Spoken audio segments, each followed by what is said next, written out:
All right, let's bring in Craig Button today. I haven't seen Craig in forever. This is going to be a lot of fun. Mr. Button, good morning. How you doing? I'm doing good. Lieutenant Eric, who is this interloper? This has become the Lieutenant Eric and Private Craig show. I don't know who this interloper is trying to infringe on our Tuesday mornings here, Eric. Help me out. Yeah, I can't really. I forget it. Justin, I think is the name. It's been a while. I'm sorry to interrupt you guys. Geez, you know what? I'll just sit back and have my tea and enjoy the conversation. Yeah, no, it's good to be back. I return and the others don't play until Friday, so that didn't work out too great for me as far as coming back. But they did win their last game against the New York Rangers, and it was interesting. We were talking with Rashad yesterday on the show, and he's like, if they don't beat the Rangers, if they lose to the Rangers after the way they lost to the Wild, he was thinking you might have seen, I don't know if it's like a call-up or a Rangers type of response. Yeah, or there was some sort of, maybe something gets shaken up a little bit here in Edmonton this week. But I don't know, does one win against a very good win, I should say, let's clarify that, a very good win against the New York Rangers, does that change the way you view the first quarter of the season for the Oilers, Craig? Well, yes and no. One of the things so you're telling me if the Oilers lose to the Rangers, they get Tomasino, the Oilers get Tomasino, not the Rangers? They pull the trigger on the Tomasino trade, yes. Yeah. Oh, boy. Okay, I see how this works. Okay. So I think one of the things that we have to keep in mind here, and I've said this a number of times, and it bears repeating, there is nothing wrong with the process of the Edmonton Oilers. When we look at metrics and we look at analytics and we look at process, this team is spot on. Their defensive play in terms of metrics is spot on. Their offensive play process, spot on.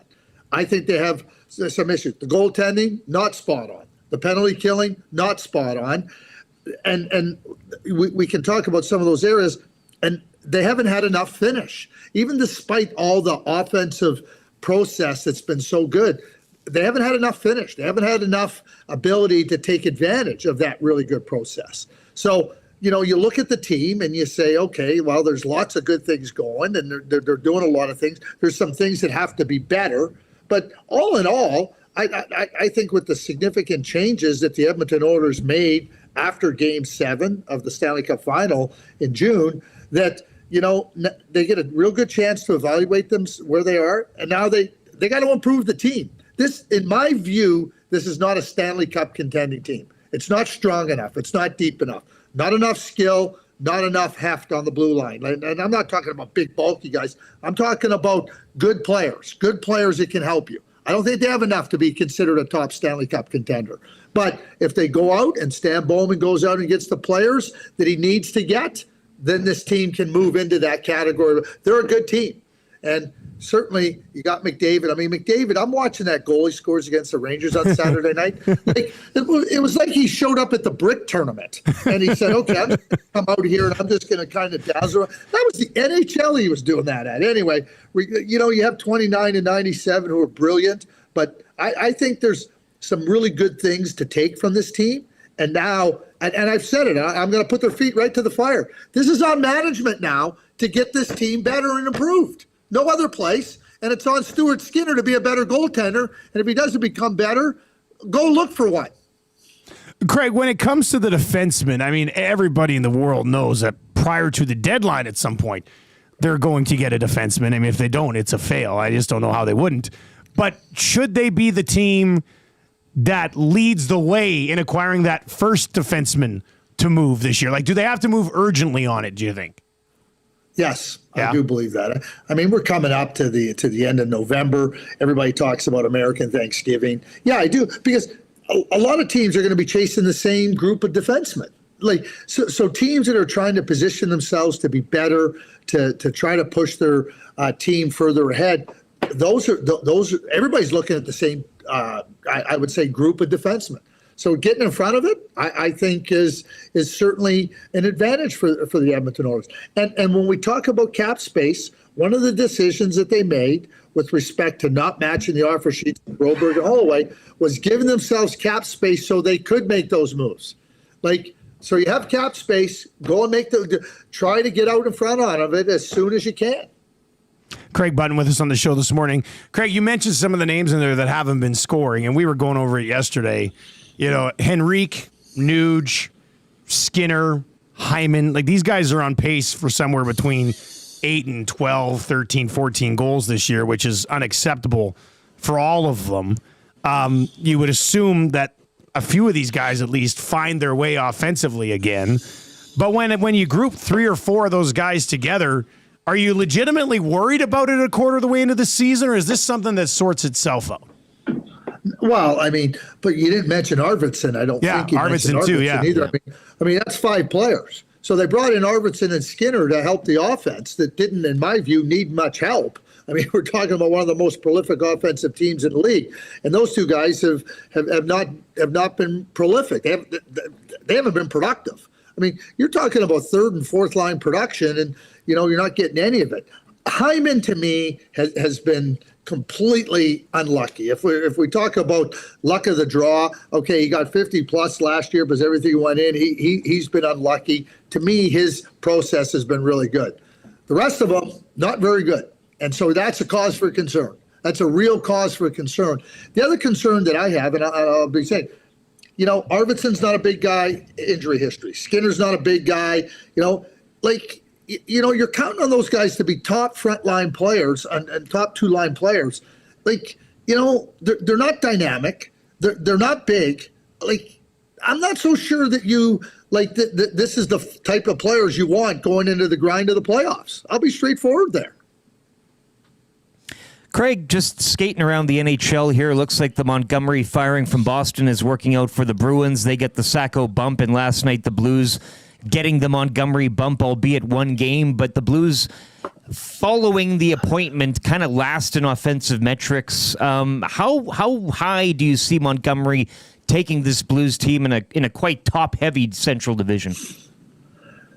Well, I think there's a lot more talent in St. Louis than he had in Boston. I mean, I thought he was a victim of a goaltender that was terrible because he held out. And I'm not here to say that he shouldn't have held out for money. I'm not, but he never found his game. And after Marchand and Pastrnak, they don't have very much skill up front. So Jimmy fell victim to that. They scored 3 goals in the 2 wins, and they gave up 1. That speaks to, okay, the goaltender played better, but it also speaks they don't have a lot of skill in Boston. I think Boston's in tough. I really do. I think they're in tough. They're going to battle to make the playoffs.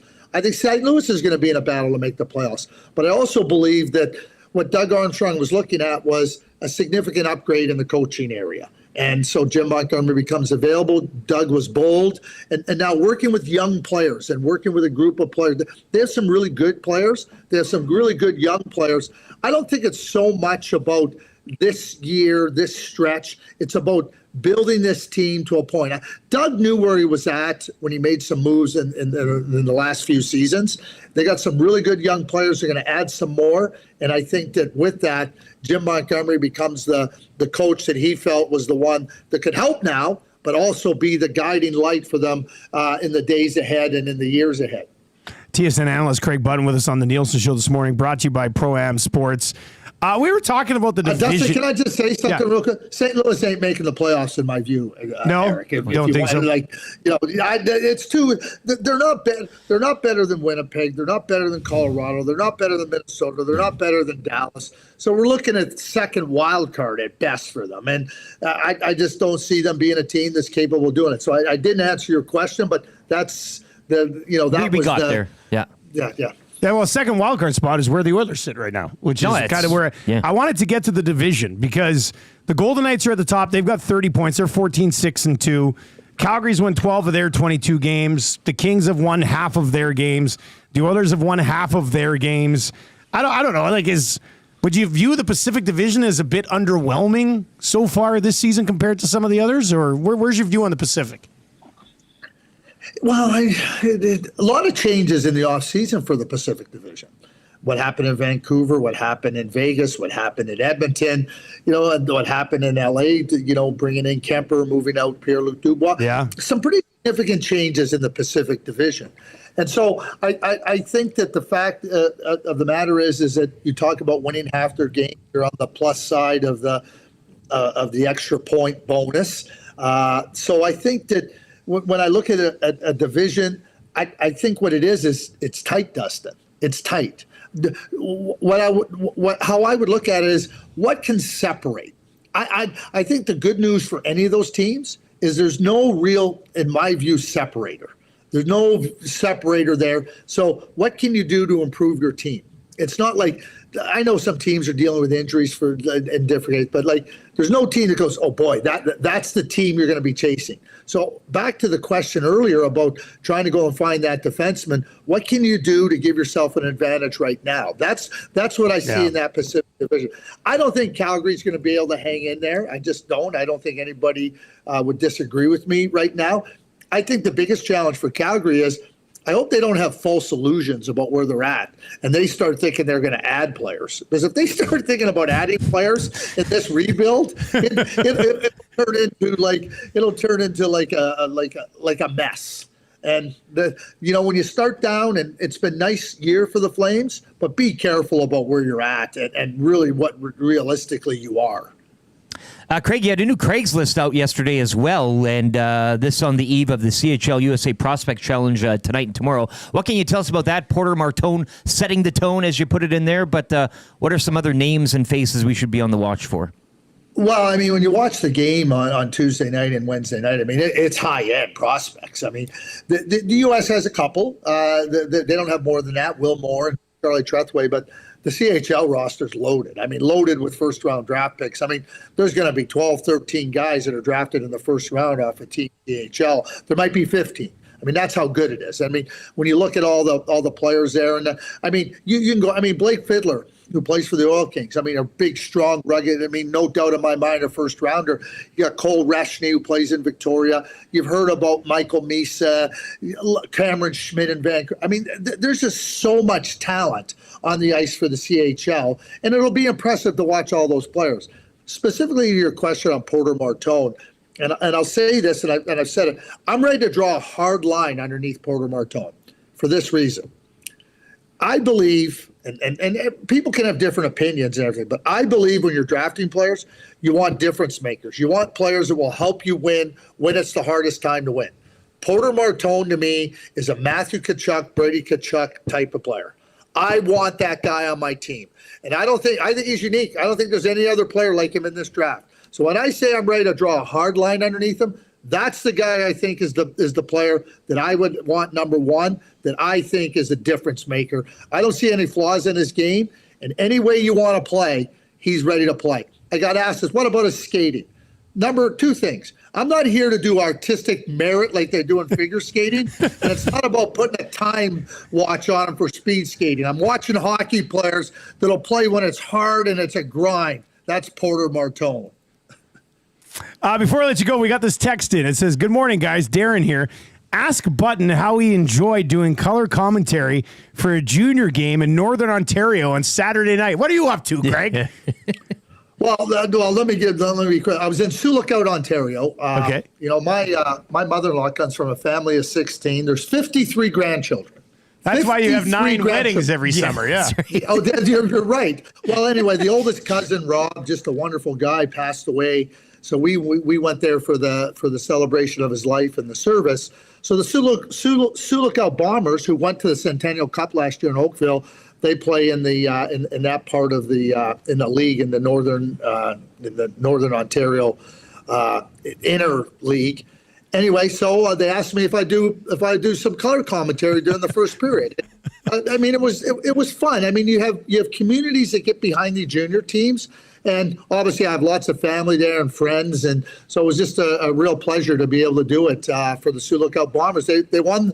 They beat the Red Lake Miners back-to-back games, Friday and Saturday. So they're on a roll. Good team. They could be back to the Centennial Cup in Calgary this next May. Can't keep this guy out of the booth, eh? Love Unbelievable. Love this is great. Craig, we appreciate the time, man. Thanks a lot. See you in Camrose, Dustin. I didn't even know that you were coming to Camrose. I'm very excited. I'm very excited, Craig. Yeah, so am I. We're going to have a grand old time. That'll be a lot of fun. All right, there you go. That's Craig Button. He's a beauty. We'll catch up with him next week.